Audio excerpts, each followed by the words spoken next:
third harvest ng aming eggplants and green chilies.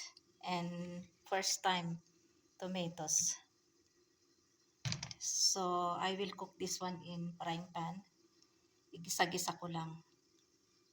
Just I saute garlic, onion, tomatoes, and then these eggplants.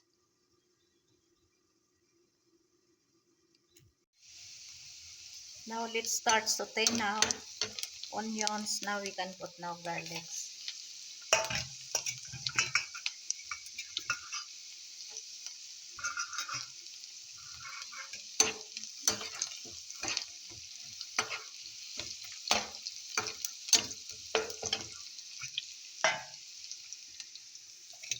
I will not use this one. I keep for me to eat. So I use this tomatoes in market.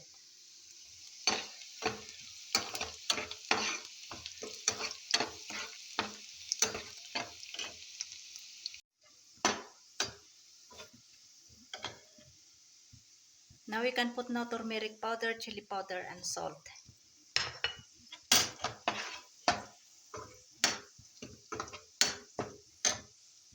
And tomatoes and green chilies.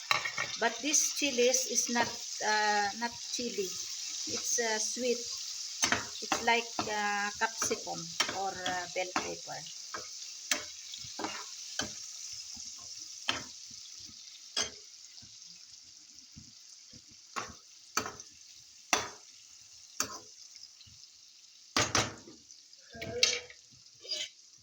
Now we have to cover.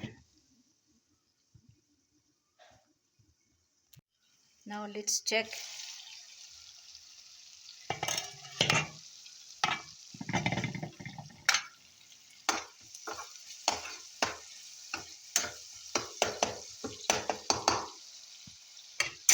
Now we can put now these eggplants.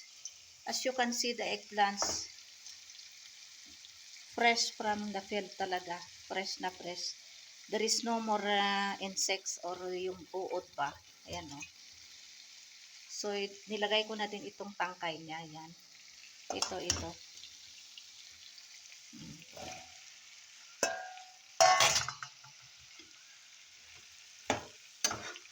This is for our dinner for today.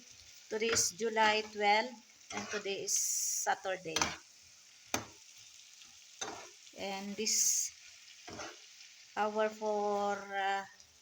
for our dinner until tomorrow lunch also. Because for breakfast we are only eating this tea with chapati or paratha or roti. So in another container I cook also mashed dal. Yung masur dal, yung ano ba, yung red ba yun? Yung orange. Yan, ito siya. So this is not enough. So that's why I cook also frying pan, one frying pan, eggplant, sauteed eggplant.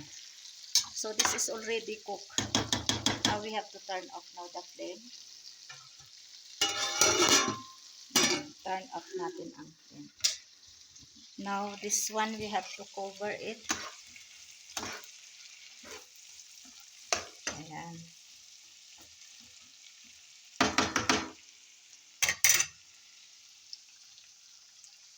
Now cover natin.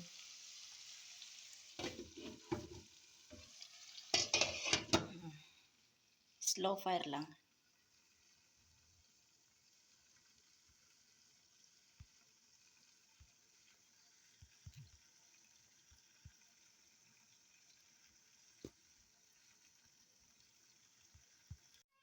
Now let's check.